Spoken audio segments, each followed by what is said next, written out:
사람이 있는 곳에 물이 흐르기 마련이고 그곳에 다리가 있다.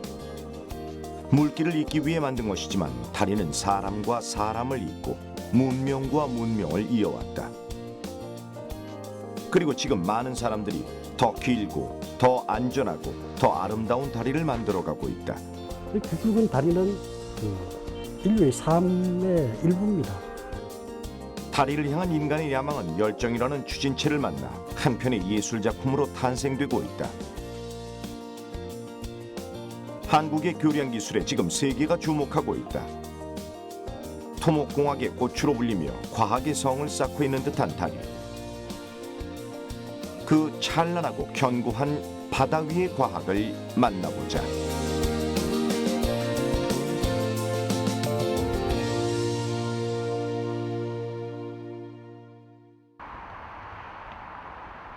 서울의 야경 중 빼놓을 수 없는 장관은 바로 한강이 빚어내는 야경이다.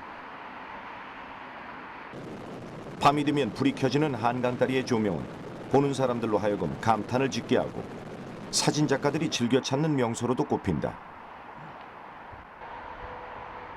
동작대교에 위치한 구름다리 카페. 한강을 남북으로 잇던 다리가 단순한 연결 통로를 넘어 시민들의 새로운 쉼터로 거듭나는 순간이었다. 차를 타고 순식간에 지나쳤던 한강은 보다 높은 전망을 보장하는 다리 위에서 시민들에게 색다른 여유를 안겨주었다. 저녁 무렵이면 서쪽으로는 63빌딩과 아름다운 석양이, 북쪽으로는 남산타워가 손에 잡힐 듯 가깝다. 사람들이 이곳을 찾는 이유 중 하나다. 건너편에 불빛도 보이고 한강 다리 위에 있는 가로등 불빛이나 저희 반대편에 보이는 다리들도 예쁘고 남산 타워도 보이니까 분위기도 좋고 한강 바람 불어서 또 날씨도 더운데 시원해져서 기분 좋아서 자주 오는 것 같아요. 구름다리 카페는 특히 근처에 주차장이 있어 이용객이 많은 편이다. 다른 한강 전망 카페들 역시 불편한 접근성을 개선해 많은 시민의 휴식처가 되고 있다. 수도 서울의 생명줄인 한강을 잇는 다리는 현재 건설 중인 다리까지 총 31개에 달한다. 늘어나는 수와 함께 다리의 공법도 주변 환경과의 조화를 이루는 아름다움도 발전을 거듭해왔다. 한강은 교량과학의 축소판과도 같다. 현수교를 제외한 모든 교량 형식이 한강의 다리들에 적용돼 있기 때문이다. 교량 형식의 발전 순서로 볼 때 먼저 거도교가 있다. 거도는 기둥과 기둥 사이에 걸치는 큰 볼을 뜻하는데 수평으로 놓인 볼을 수직으로 세운 기둥이 받치는 간단한 구조여서 안정적이면서도 빠르게 만들 수 있다. 건설 부재가 적게 들어 설계나 제작이 쉽지만 외관은 초라한 편이다. 양화대교와 한남대교가 거도교에 해당한다. 교량의 구조가 곡선 모양인 아치교도 있다. 독특한 곡선의 아름다움 덕분에 아치교 역시 옛날부터 널리 이용되어 온 형식. 일반적으로 다리의 하중이 수직으로 작용하는 반면 아치교는 아치 구조물 자체에서 압력을 받아 하중을 분산시킨다. 서강대교와 현재 건설 중인 암사대교가 아치교로 주로 지반이 단단한 곳에 건설된다. 연속된 삼각형 뼈대 구조인 트러스 형식의 다리도 있다. 교각의 거리가 비교적 긴 다리에 적합하여 많이 사용되다가 트러스 부재 구성이 복잡하고 가설비가 비싸 최근에는 많이 선호하지 않는 편이다. 성산대교는 이 트러스 구조와 아치 형식을 혼합해 교량 디자인의 가치를 높은 것으로 평가받고 있다. 이 밖에도 주탑에 연결된 케이블로 거도를 지지하는 사장교 형식은 거리가 넓은 교량에서 주로 사용하는데 올림픽 대교와 행주대교 그리고 현재 건설 중인 월드컵 대교가 대표적인 한강의 사장교다. 한강의 다리들 중에는 교량사의 길이 남을 상징적인 의미들을 담고 있는 경우가 많다. 그렇다면 한강의 다리 건설은 언제부터 시작됐을까? 한강에는 20세기에 이르기까지 상설된 다리가 없었습니다. 이게 놀라운 거죠. 조선시대까지만 해도 나룻배를 타고 강을 건넜고 강변을 따라서 18군데의 나루터가 있었어요. 근데 기가 막히게도 지금 현재 한강 다리가 놓여 있는 자리와 거의 일치합니다. 한강 위에 놓인 최초의 다리는 1900년 7월 5일 준공된 한강철교다. 한강철교건설공사는 국내 최초의 근대식 토목공사로 수많은 인부를 한강 모래벌에 모이게 함으로써 용산 일대에 큰 발전을 가져왔다. 하지만 아쉽게도 우리 기술이 아니라 일제 총독부가 지은 다리다. 이후 1917년 사람과 우마차가 모두 다닐 수 있는 인도교가 건설됐다. 지금의 한강대교다. 걸어서 한강을 건너는 한강 인도교의 건설은 한반도의 교통혁명으로 비유될 만한 일대 사건이었다. 여기 전체 폭이 7.7m입니다. 7.7m고 요 가운데 여기 차도가 4.5m고요. 양쪽이 1.6m씩의 인도교입니다. 인도교인데 이게 폭이 이렇게 좁을 수밖에 없었던 것은 물론 그 당시에 교통량도 적었겠습니다만은 이 강철 재료를 한강철교를 보수하면서 철거했던 것을 재활용한 겁니다. 그래서 이 다리가 이렇게 좁고 이렇게 좁게 건설되었습니다. 그런데 결국 이 다리는 축제된 지 20년도 채우지 못하고 철거됩니다. 철거되고 다시 신교로 거듭 태어나게 되는 거죠. 서울 성수동 뚝섬 유원지에서 강남구 압구정동을 잇는 성수대교가 개통됐습니다. 박 대통령은 1930년대 중반부터 30년 동안은 단 하나의 다리도 건설되지 못한 공백기다. 그러다가 60년대에 접어들면서 경제개발 의욕이 넘치며 한강다리 건설에 붐이 일기 시작했다.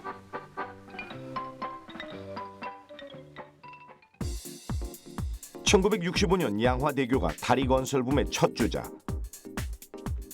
신교와 구교로 두 차례에 걸쳐 완공된 양화대교는 광복 후 한국기술진에 의해 세워진 최초의 한강다리다. 1990년 6월에 준공한 한강의 16번째 다리 올림픽대교는 우리나라 최초의 콘크리트 사장교로 설계됐다. 88m의 주탑은 88올림픽을, 24개의 케이블은 당시 올림픽 회차였던 24회차를 상징한다. 그와 반면 준공 20년도 안 돼 무너진 성수대교는 교량 설계의 중요성을 일깨우기도 했다. 이 비극적인 사고의 원인은 여러 가지로 분석됐다. 다리에 교량 상판을 떠받치는 철제 구조물의 연결 이음새의 용접이 제대로 되지 않았고 10mm 이상 되어야 하는 용접 두께가 8mm밖에 되지 않았던 점, 볼트 연결 부실 등이 문제였다. 교량의 건설은 물론 관리의 총체적 부실이 가져온 참담한 사고로 큰 희생은 이후 다른 교량에 대한 경각심을 일깨워줬다.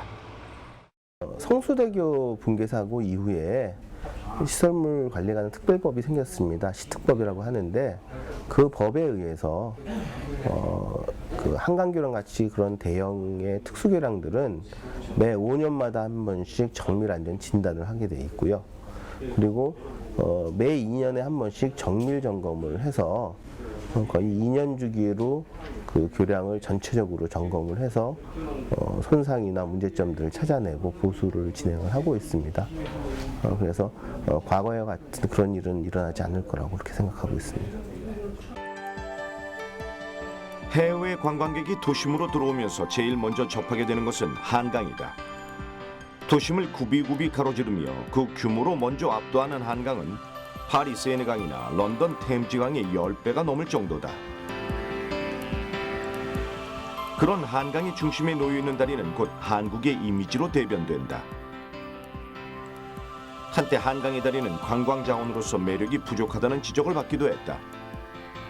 하지만 몇 해 전부터 다양한 분수쇼를 선보이는 등 환경과 조화를 이룬 다리로 재탄생되고 있다. 사실은 그 주변 경관하고 그 교량 구조물하고 같이 봐야지만 이게 아름다운 교량이다 할 수 있습니다. 교량 자체가 아름답다는 건 사실은 그렇게 바람직하지 못하고요. 경관과의 조화가 제일 중요한데요. 때때로 아름다운 교량은 그 지역을 대변하는 관광 명소가 되기도 한다. 교량이 지역 내에서 차지하는 바는 그만큼 의미가 크다.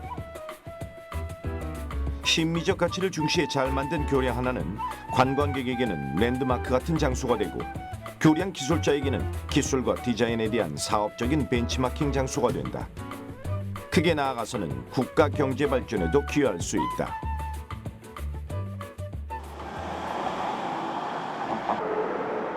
국내 사장교로는 가장 긴 바다 위의 고속도로로 불리는 인천대교.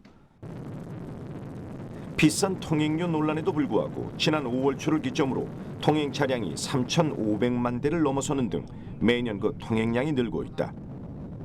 특히나 인천대교의 경우 개통 후 국내외 관광객 120만 명이 방문했는데 아름다운 교량 디자인이 한몫했다는 평가다.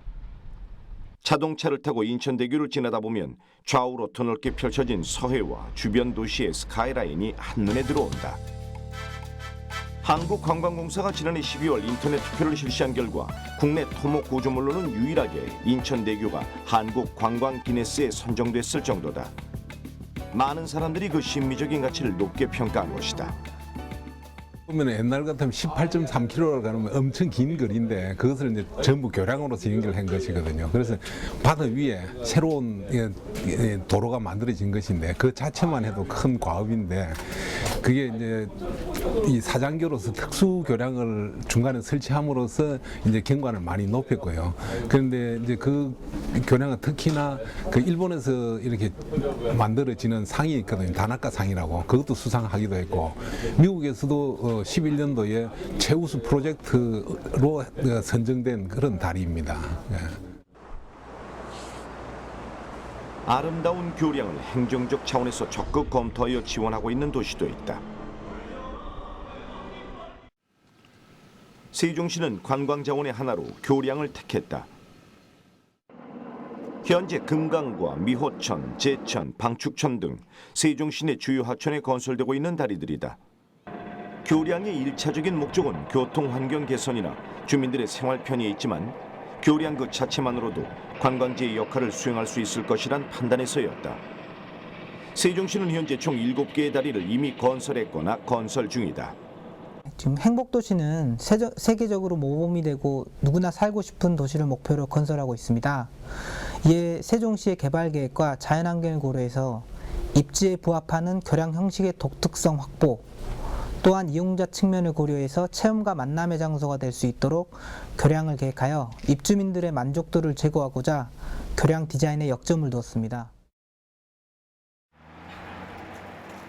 그 중에서도 세종시의 대표적 랜드마크로 자리 잡고 있는 한두리교. 한두리교는 세종시의 진입로와 옆 도시 대전을 잇는 다리로 주민들은 아름다운 야경을 추천하기도 한다. 매년 1,000만 명의 방문객이 찾는 청계천처럼 세종시도 어디 내놓아도 손색 없는 교량을 만드는 것이 당초 바람이었다고. 다리 외부에서 봤을 때 교량과 강변의 풍광을 조화롭게 디자인해 도시 전체를 낭만적인 분위기로 조성하도록 많은 신경을 썼다는 후문이다. 특히나 한두리교의 주탑은 만년필 펜촉을 닮은 독특한 외관이 특징이다. 설계적으로 보면 한 개의 주탑이 비대칭 곡선을 이루는 사장교인데 역학적으로 불리한 구조지만 곡선과 경사를 효율적으로 계산해서 미관적, 구조적 요소가 조화를 이루는 것으로 평가된다. 그만큼 시공도 까다로웠다. 사전에 곡선 형상에서 드러날 수 있는 문제를 도출하도록 사전 모형 시험과 철저한 개척 관리를 거쳐야만 했다. 주탑의 곡선 조형미를 지금 극대화하여 행복도시를 상징할 수 있는 랜드마크 교량으로 어디서도 볼 수 없었던 독특한 경관을 제공함으로써 샌프란시스코의 금문교, 시드니의 하버 브리지처럼 세종시를 상징하는 랜드마크 교량이라고 평가합니다. 하지만 교량이 독특한 외관만 갖췄다고 해서 우수성을 인정받을 수는 없는가. 주변 환경과 어울리는 조형미도 중요하지만 무엇보다 견고해야 한다. 세종시의 또 다른 교량 건설 현장. 2011년 가을에 착공한 금강 4교 건설 현장이다. 현재 교량 상부 구조 시공이 한창 진행 중인데 금강사교는 한두리교와는 또 다르게 주탑이 U자형이다. U자형 주탑의 가장 큰 특징은 시야 개방성. 국내에 건설되는 대부분의 주탑 형식은 개방 형태를 띠고 있지 않는 것과 대비된다. U자형 주탑은 케이블의 장력 방향과 주탑 하중 방향의 합력을 주탑의 축선과 일치하도록 설계하여 주탑 상부의 폐합 없이도 개방형을 유지할 수 있도록 한 게 기술력이다. 금강사교 교량 건설에 적용되는 공법은 이것만이 아니다. FCM 공법이 그중 하나. 기시공된 교각을 중심으로 좌우 평형을 유지하며 순차적으로 이동하는 이동식 작업차, 우리 폼 트래블러라고 합니다. 폼 트래블러를 이용하여 상부 구조, 즉 세그먼트를 하나하나씩 제작해 나가는 공법입니다. 특히 교량 하부에 지반 조건이 불리하다든가 동발이 사용이 어려운 즉 하천이나 해상공사 등에 유리한 공법입니다. 특히 저희 금강사교의 교량 폭우는 36.1m로 현재 국내 FCM 공법 적용 현장 중 최대 규모를 자랑하고 있습니다. 교량 건설의 최우선인 안전을 필두로 부가적인 경관 고려의 한창인 세종시 교량 건설 현장. 기획 과정에서부터 주목을 받았던 만큼 기술과 경관 모두 성공적인 결실을 맺길 기대해 본다. 수천 년 동안 발전해온 인류 문명의 역사는 다리 건설의 역사와도 어깨를 나란히 한다. 오랜 옛날에는 바위나 거대한 나무를 이용해 폭이 좁은 하천이나 계곡을 통행했다. 그 후 점차적으로 진화한 기술과 함께 도로가 들어섰고 석재와 목재를 원하는 형태로 가공했다. 또한 공업의 발전으로 인한 수로를 설치하며 다리는 좀 더 실용성을 갖추는 형태로 다양화된다. 미학적인 측면도 고려하기 시작했다. 아치 형태의 곡선 구조를 도입한 다리는 사찰이나 고궁에서도 여전히 그 역사를 자랑하고 있다. 19세기 중엽을 지나면서는 교량이 또 한 번의 진화를 거듭한다. 학문의 발전과 함께 설계와 시공 기술력이 급속도로 향상했는데 작은 부재들을 연결하는 공법에서 큰 부재를 한꺼번에 움직인다거나 대부재를 미리 조립해서 한꺼번에 설치하는 단계까지 온 것이다. 그리고 그런 진화 속에서 안전하고 강한 교량 설계에 대한 열망은 현재까지 이어지고 있으며 실로 놀라운 결과물을 탄생시키고 있다. 먼저 국내 최대 규모의 현수교 이순신 대교를 그 사례로 들 수 있다. 건설 당시부터 순수 국내 기술로 착공해 대외적인 이목을 끌었던 이순신 대교는 해상 특수 교량의 기술적 자립을 거머쥐는 데 성공했다. 그간 기획 단계부터 일본 등의 해외 기술자들에게 종속됐던 기존의 건설 체제를 완전히 바꿔낸 것이다. 그래서 세계적으로 저희 나라가 그 현수교, 장대 교량에 있어서는 어떤 나라에 뒤지지 않고 할 수 있다. 우리 기술력으로 그런 시발점이 된 계기가 된 교량이라고 할 수 있습니다. 그게 그 국내 순수 기술로 만들었던 이순대교의 그 자랑이자 그 자부심이라고 할 수 있습니다.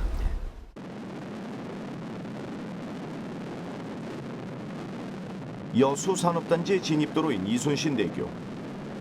특히 현수교는 전 세계적으로 시공 사례가 드물고 투입 비용이 대규모로 이루어지기 때문에 건설 과정에서부터 이목을 끌기 마련이었다.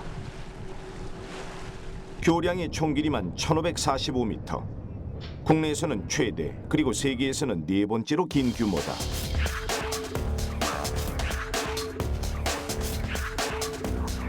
현수교란 교량 상판이 케이블에 매달려 하중을 견디는 구조로 케이블은 다리 양쪽 끄트머리 땅속에 고정된 주탑에 의해 지지된다. 이순신대교 양쪽 주탑의 높이는 현존하는 현수교 콘크리트 주탑 중 세계 최고 높이로 시공됐다. 서울 남산과 63빌딩보다 높은 해발 270m다. 바다에서 상판까지의 높이도 어마어마하다. 아파트 20층 높이로 지어져 다리 밑으로는 초대형 선박 운항이 가능하다. 최근 세계적인 해상 특수교량 건설 회사들의 공통된 화두는 바로 주탑과 주탑 사이의 거리다.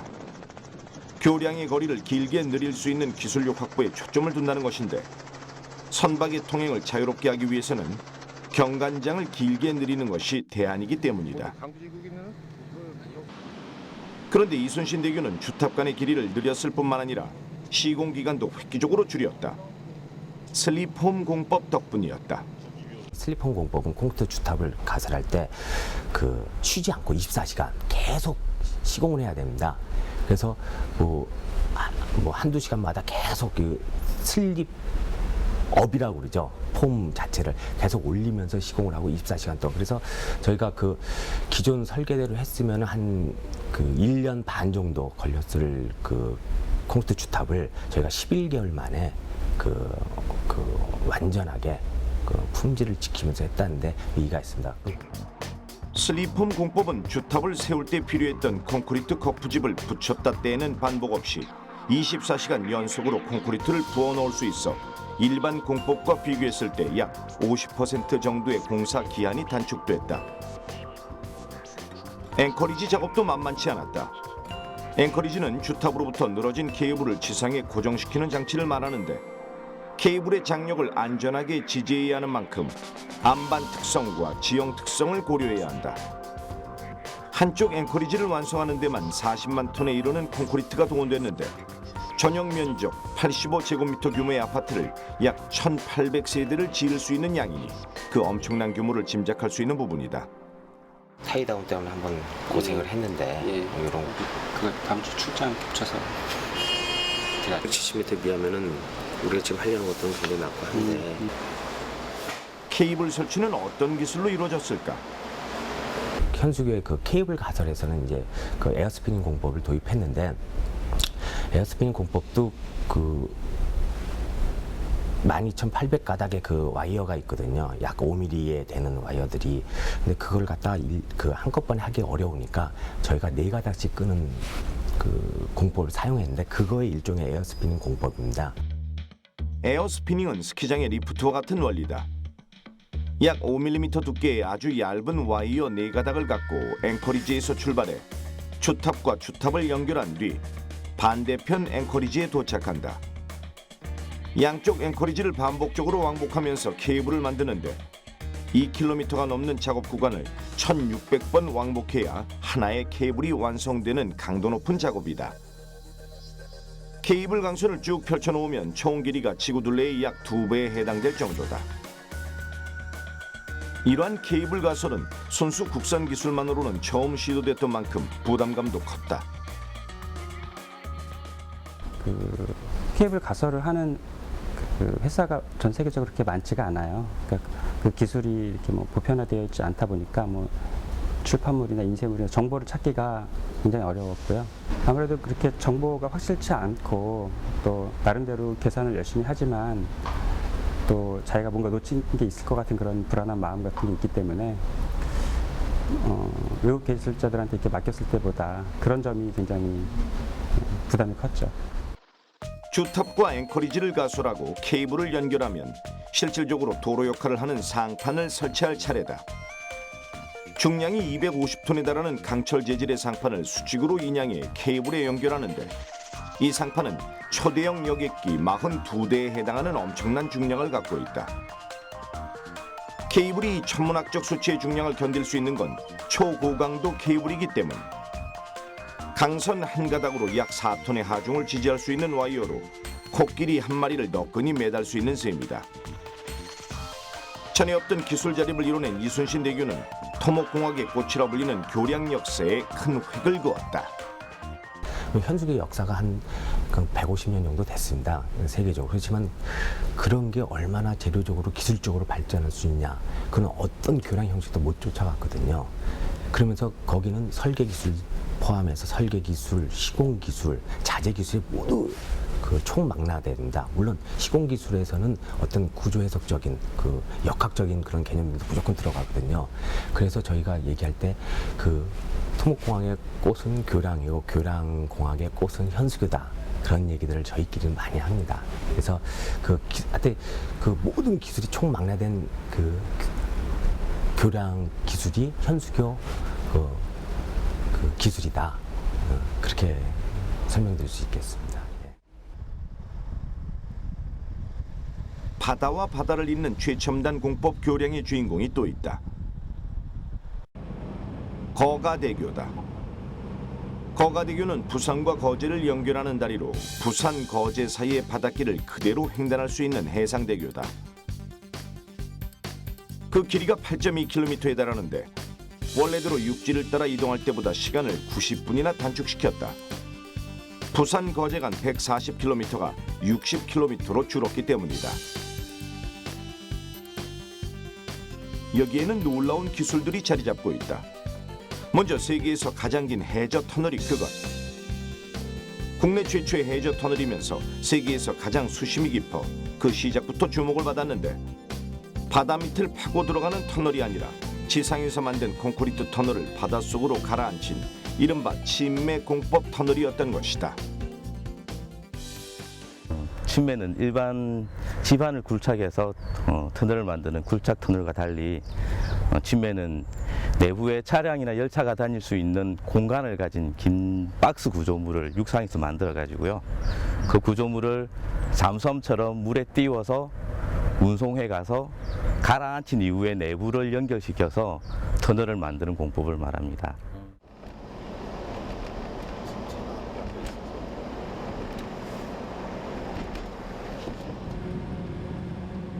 일반적으로 단단한 지반을 뚫어서 만든 굴착 터널과 달리 침매 터널은 육지에서 제작한 콘크리트 구조물을 물 위에 띄워 설치 지점으로 운반하고 물 속에서 차례로 연결하는 공법이다. 먼저 터널 본체라 할 수 있는 콘크리트 구조물 침매 함체를 제작해야 하는데 세계에서 가장 큰 함체로 개당 무게가 무려 5만 톤에 달한다. 완성된 함체는 부력을 이용해 바다로 운반되고 이후 임시로 대기할 계류장으로 함체를 이동시키는 1차 예인 작업이 이루어진다.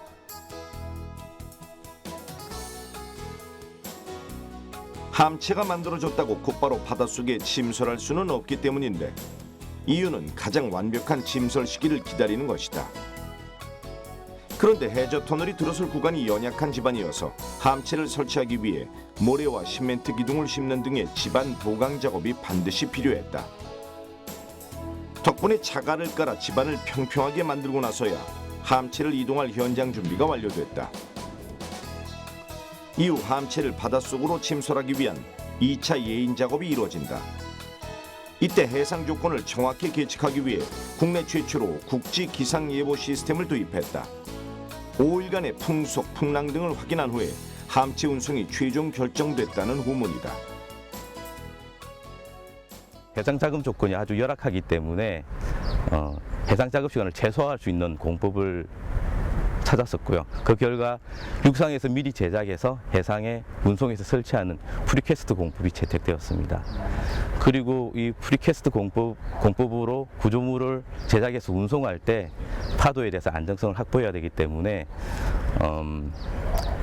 이 거가대교 설치되는 이 해상에서의 정확한 바람과 바람을 예측하기 위해서 국지적인 기상 예보 시스템을 도입을 해서 최소 5일간의 기상 자료를 확보하고 공사를 했었습니다.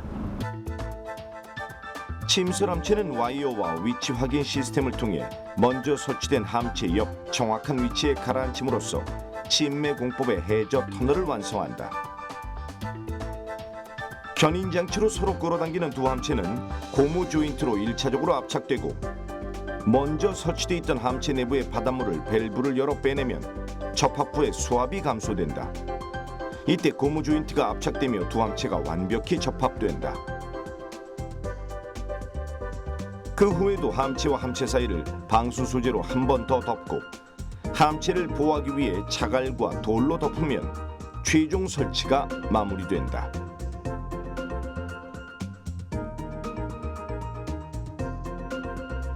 수심 48m의 침매 터널은 당당히 현실이 됐다.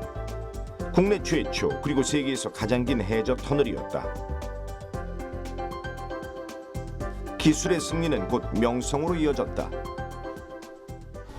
아무래도 빨리 오니까 배 타고 오는 것보다 더 빠르니까 시간이 단축되니까 좋지요.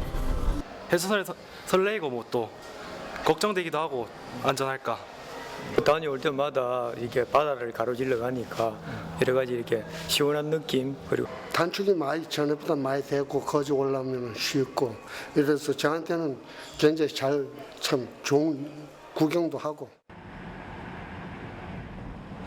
해저 터널과 함께 연결된 거가대교는 지역의 관광 자원으로 자리 잡았고 멀리서 온 사람이든 지역 주민이든 한 번쯤은 일부러 가고 싶은 장소가 됐다. 거가대교에는 최근 주말 휴일은 물론 평일에도 야경과 일출을 동시에 감상하려는 관광객들의 발길이 잇따르고 있다. 지역의 경제적 가치도 자연스레 상승했다. 지금 상습 정체 구간인 남해고속도로 구간 부분에 그런 교통량을 분산시키는 효과가 가장 크고요. 그리고 남해 안에 있는 삼성중공업과 대우조선해양의 그 조선단지와 부산 신항이 있는 부산 강서구의 이런 그 신항과의 그런 물동량을 좀 원활하게 수송할 수 있는 그런 역할을 하고 있고요. 그리고 이제 신대구 부산 고속도로와 대전 통영간 고속도로를 U 타입으로 이어주는 그런 역할을 통해서 남해안 관광벨트를 원활히 이렇게 지나갈 수 있도록 해주는 역할을 하고 있습니다. 하지만 누가 뭐래도 거가대교의 위용은 뛰어난 공법일 것이다. 시공 전부터 안 된다는 말을 수없이 들었던 것과 달리 해저와 해상을 자유자재로 넘나드는 뛰어난 기술력으로 세계 신기록만 5개를 수립했다.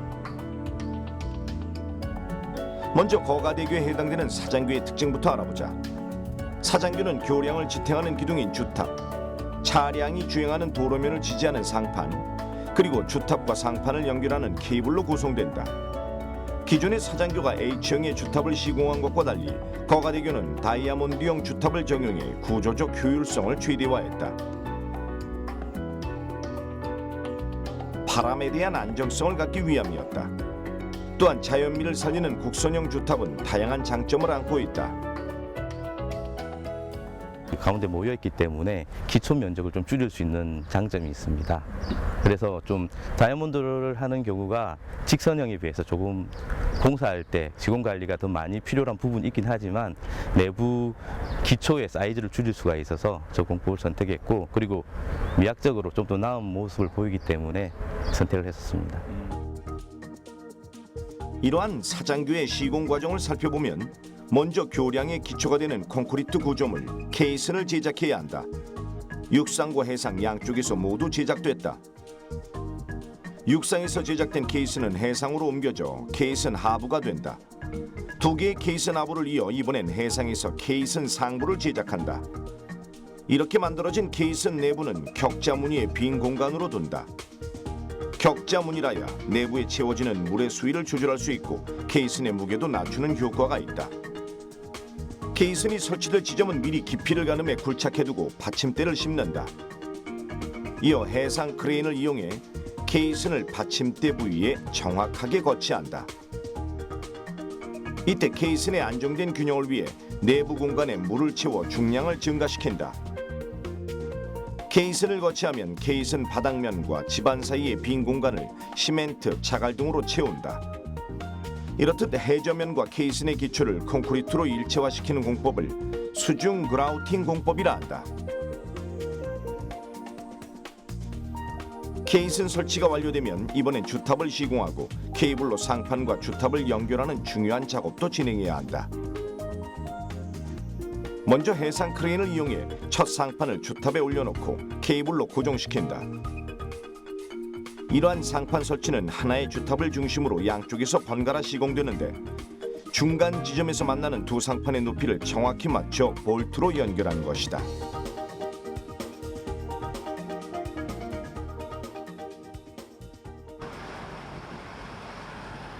첨단 공법과 자연이 조화를 이루는 한편의 예술작품과도 같은 다리. 그렇다면 거가대교의 안전 시스템은 얼마나 잘 갖춰졌을까? 먼저 남해안은 물류나 유조선 선박의 통행이 잦다. 당연히 대형 선박으로 인한 충돌, 침몰 등에 안전할 수 있어야 한다. 침매 터널은 수심 20m 아래에 지어져 대량 선박이 지나가도 안전하도록 설계됐다. 만에 하나 터널에서 사고가 생기면 90m 간격으로 하나씩 있는 방화문으로 나올 수 있도록 대피 측면에도 심혈을 기울인 것이다.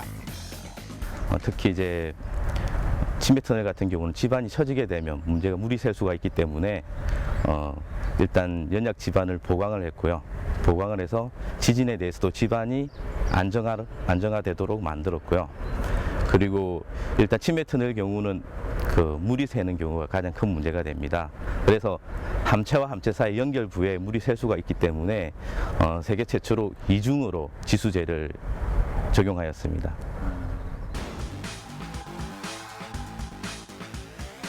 개통한 지 이번 달로 2년 6개월을 맞는 거가대교.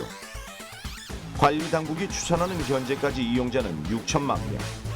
거가대교는 주변의 교통 정체를 분산시켰고 지역과 지역의 문화를 이었다. 과학이 축적한 그 길 위에서 오늘도 많은 사람들이 저마다의 목적, 저마다의 희망을 안고 달리고 있다.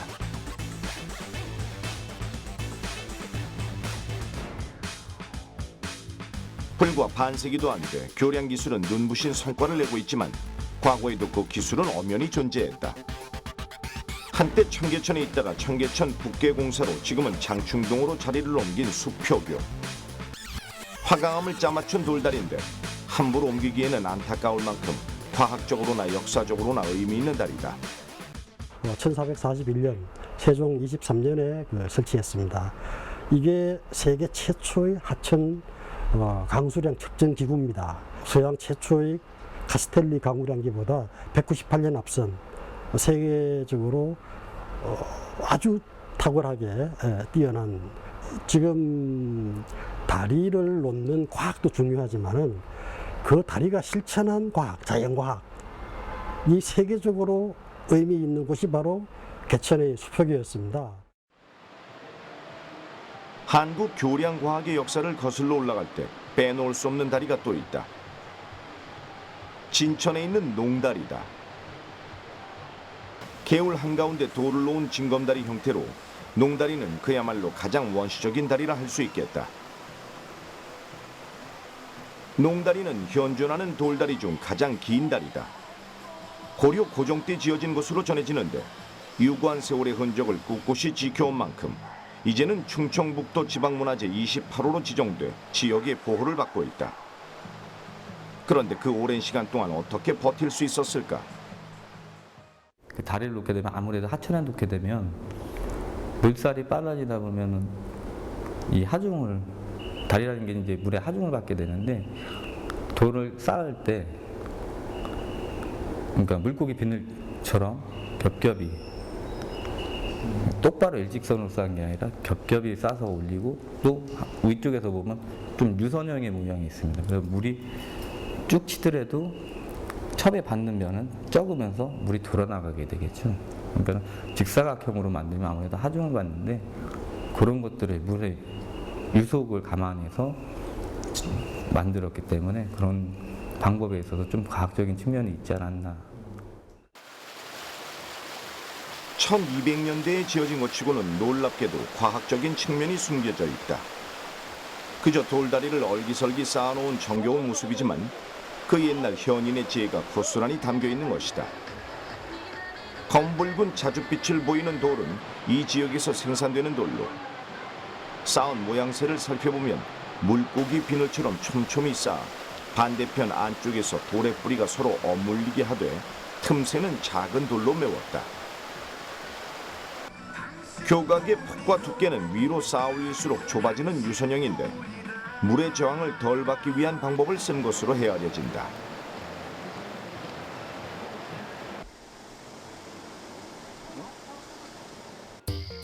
조선 후기 상산지라고 하는 고족에도 언급된 농다리.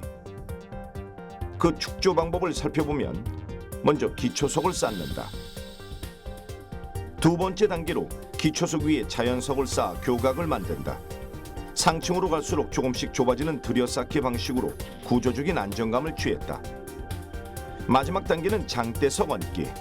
교각과 교각을 잇고 사람이 지나갈 수 있는 길을 트는 것이다.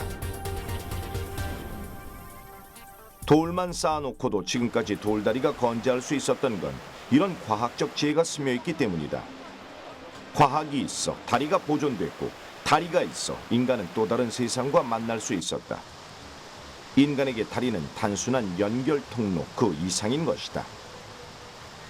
문화, 예술, 역사 이런 것들과 대화를 나눌 수 있는 통로가 다리인 것입니다. 우리 동양에서 견우와 직녀의 그 사랑이, 애절한 사랑이 묻어 있는 오작교는 또 어떻습니까?